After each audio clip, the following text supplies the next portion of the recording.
अस्सलाम वालेकुम, मैं हूं फैसल अली और आप देख रहे हैं मेरा यूट्यूब चैनल। बहुत बड़ी डेवलपमेंट होने जा रही है। इस वक्त दुनिया भर की नज़रें इस वक्त तुर्की पर हैं, तैयब एर्दोआन पर हैं, क्योंकि इस वक्त वाहिद इस्लामी दुनिया का ये लीडर दुनिया भर को तीसरी आलमी जंग से बचा सकता है। और ये तीसरी आलमी जंग का लफ्ज़ यहाँ मैं इसलिए इस्तेमाल कर रहा हूँ कि इस वक्त दुनिया की बड़ी ताकत रूस, इसका एक बड़ा तनाज़ा छिड़ चुका है इसके एक पड़ोसी मुल्क यूक्रेन से। और इनकी लोकेशन जहाँ पर है ये एक बड़े समंदर के इर्द गिर्द मौजूद हैं। और इस वक्त तैयब एर्दोआन ने इस बारे में एक अहम तरीन स्टेटमेंट भी दी है। उसके साथ साथ यूक्रेन के वज़ीर-ए-आज़म का अहम तरीन दौरा हुआ है तुर्की का, और उसी से पहले, इस दौरे से पहले पुतिन ने अपने तुर्क हम मनसब तैयब एर्दोआन से फ़ोन पर बातचीत की है। तुर्की अहम तरीन किरदार अदा करने जा रहा है। ये तमाम तर मामला आपको बताएंगे कि ये जंग क्यों कर छिड़ने जा रही है। यूरोपीय यूनियन और नेटो अफवाज भी इस मामले पर तैयार हैं। आगे बढ़ने से पहले चैनल को सब्सक्राइब करें, वीडियो को लाइक करें और बेल आइकन ज़रूर दबाएं ताकि आप आने वाली अपडेट से आगाह रह सकें और अपने फीडबैक से ज़रूर आगाह करें।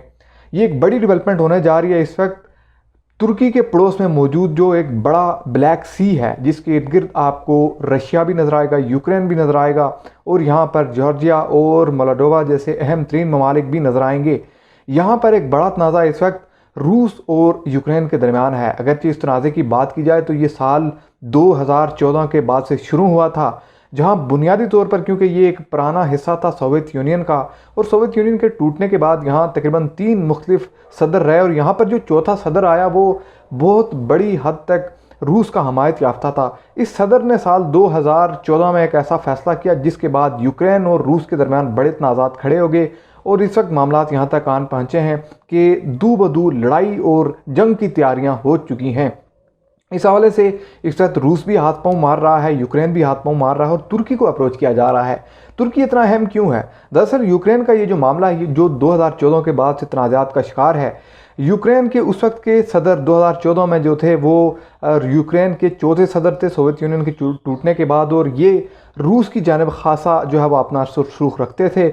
और इन्होंने एक ऐसा फ़ैसला किया जिसने यूक्रेन को तकसीम कर दिया, और इन्होंने ये फ़ैसला किया कि यूक्रेन को मैं वेस्ट की जानिब नहीं जाने दूंगा, क्योंकि इस फैसले के बाद ये बड़े असरात मुरतब हुए। यूक्रेन जो है वो ना तो यूरोपीय यूनियन का हिस्सा बनने की मुकम्मल अहल बन सका, और दूसरी जानिब यहाँ पर बड़े पैमाने पर जो रूसी नस्ल के लोग यहाँ पर आबाद हैं, उन्होंने अलहदगी की तहरीकें शुरू कर दी। और इस फैसले पर क्योंकि वो बड़े खुश थे, और वहाँ मुजाहरे शुरू हुए। इन मुजाहरों के नतीजे में ये जो यूक्रेन है, इसके 2 इलाके ऐसे हैं जहां बड़े पैमाने पर वहां के जो अलहदगी पसंद हैं उन्होंने कंट्रोल भी संभाल लिया, और उसके साथ साथ यूक्रेन की हुकूमत को उन्होंने जो है वो चैलेंज भी करना शुरू कर दिया।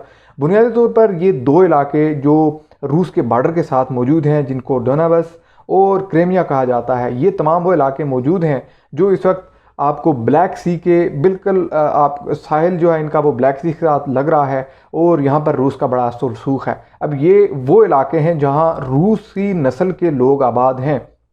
अब इन लोगों के ख़िलाफ़ जब यूक्रेन की हुकूमत ने क्रैकडाउन करना शुरू किया, क्योंकि ये यूक्रेन की हुकूमत के ख़िलाफ़ खड़े हो गए थे और बहुत हद तक इन्होंने एहतजाज किए, जिस प्रेसिडेंट ने, जो चौथा प्रेसिडेंट था यूक्रेन का, जिसने ये कानून जो है मनसूख किया कि मैं अब यूक्रेन को यूरोप की जानिब नहीं जाने दूंगा, वो तो भागकर रूस आ गए। लेकिन पीछे ये तहरीक शुरू हो गई 2014 के बाद। बहुत बड़े पैमाने पर यहाँ जो है वो तनाज़ात खड़े हुए, बहुत ज़्यादा वायलेशंस हुई, बहुत से लोग मारे गए, बहुत से सीज़ फायर एग्रीमेंट्स भी हुए। यहाँ तक कि साल 2020 में एक बड़ी बैठक लगी जर्मनी, फ्रांस और यूरोपीय यूनियन के अहम ममालिक की यूक्रेन और रूस के सदूर के दरमियान, और वहाँ कुछ सीज़ फायर के मामला तय हुए। लेकिन उसके बावजूद ये मामला जो है वो हल की तरफ नहीं जा रहे थे, और बड़ी वजह यही थी यूक्रेन के वो बॉर्डर एरियाज जो रूस की जानिब हैं, जिसमें ये डोनबास एक बड़ा रीजन है जो प्रो रशियन यहाँ पर लोग मौजूद हैं, और रूसी नस्ल के लोग भी हैं, और इनकी बड़ी हमायतें रूस के साथ भी, और रूस भी इनको बड़ी सपोर्ट करता है।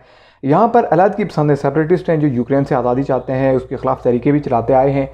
इनकी जानिब से यूक्रेन के 4 फौजियों को मार्च में जो है वो शूट किया गया, मार दिया गया, जिसके वास्ते तनाज़ात खड़े हो गए। और यूक्रेन ने यह कहा कि रूस बड़े पैमाने पर मेरे ही इलाकों में अपने ही हम नस्ल लोगों को सपोर्ट कर रहा है, हमारे खिलाफ बगावत पर उकसा रहा है। इस एतबार से रूस की जानिब से भी अब सख्त इक़दाम सामने आए, जहाँ इन्होंने ये जो यूक्रेन का सरहदी इलाका है, इसके साथ बड़ी तादाद में अपनी अफवाज में इजाफा किया, जो कम से कम 25,000 और ज़्यादा से ज़्यादा 50,000 बताई जा रही हैं।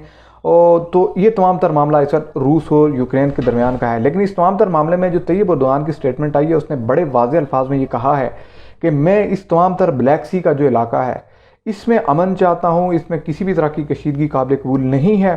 ब्लैक सी इसलिए अहम है कि ये बहुत अहम समंदर है और ये वो समंदर है जो इन ममालिक को, जिसमें रशिया है, यूक्रेन है, मोल्दोवा है, जॉर्जिया है, जो तेल और गैस की दौलत से मालामाल ममालिक हैं, इनको बैरूनी दुनिया से जो एक्सेस या अपनी चीज़ें बेचने की आलमी मंडी तक जो एक्सेस देता है वो सिर्फ तुर्की देता है अपना बास्फोरस के ज़रिए से।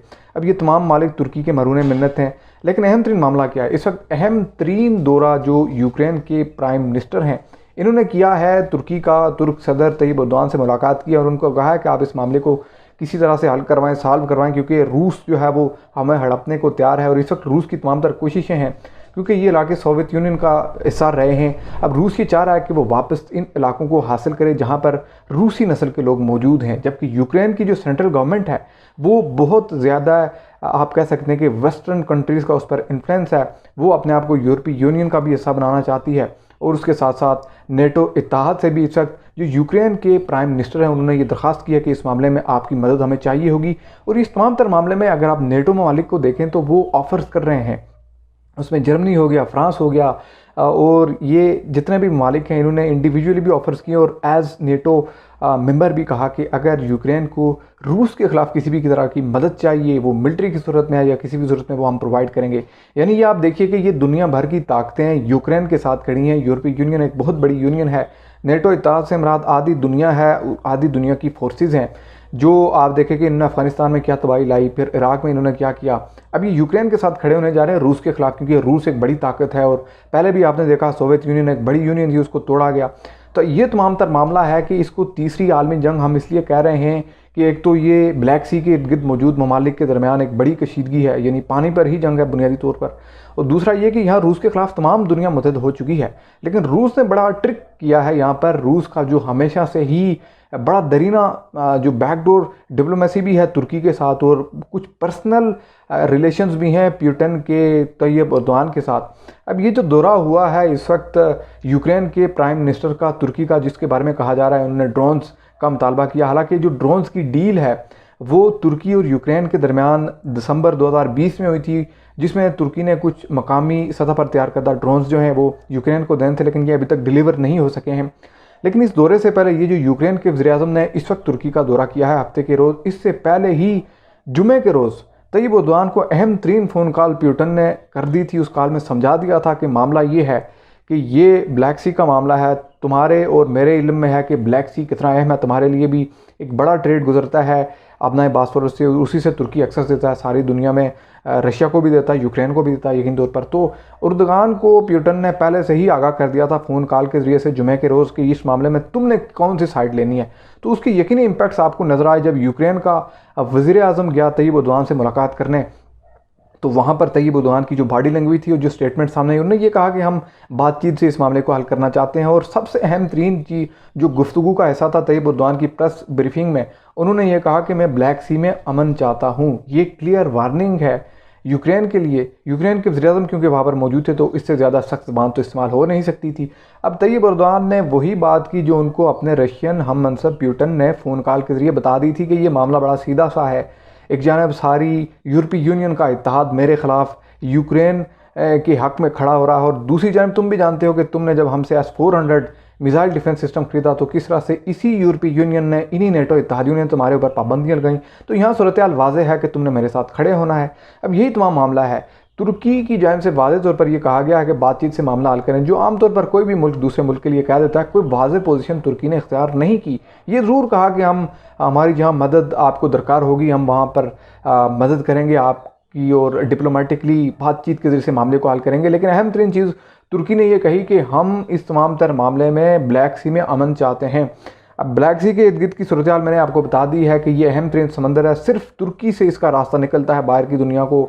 अब तुर्की ने वार्न कर दिया, यानी कि ब्लैक सी में आप गड़बड़ करेंगे तो जो मायदा आपने कर रखा है, आप मेरी ज़मीन से, मेरी बास्फोरस कैनाल से आप गुजर के बाहर की दुनिया से ट्रेड करते हैं, तो मैं आपको फिर बता दूंगा कि आपकी ट्रेड कैसे जाती है। यानी तुर्की ये कह रहा है कि ब्लैक सी में अमन करें वरना मेरी जानिब से सख्त इक़दाम आएंगे। आपने बास्फोरस से आपकी जो ट्रांसपोर्ट है, जो आपका ट्रेड है, मैं उसको ब्लॉक भी कर सकता हूँ, क्योंकि मेरी सरजमीन है, और मैं किसी भी मायदे को मनसूख करूँ उसमें मेरी मर्ज़ी, क्योंकि मेरी सरजमीन इस्तेमाल हो रही है। तो इसमें यहाँ आपको पुतिन और तैयब एर्दोगान की वाज़ेह तौर पर एक बड़ी जुड़त, बड़ा इत्तेहाद नज़र आएगा, क्योंकि तुर्की और रशिया, दोनों के इंटरेस्ट मुख्तलिफ मालिक में डिफरेंट हैं। इसमें आप रशिया और तुर्की के इंटरेस्ट आप शाम में देखें तो बड़े डिफरेंट हैं, अलग अलग इत्तेहादियों के साथ खड़े हैं, लेकिन फिर भी वहाँ पर आपको इनके कुछ इंटरेस्ट सेम नजर आएंगे। तो कहीं ना कहीं तैयब एर्दोगान और पुतिन की जो पर्सनल इनका जो रिलेशनशिप है, पर्सनल इनकी जो क्लोजनेस है, वो बड़ी इंपॉर्टेंट है इस तमाम रीजन में।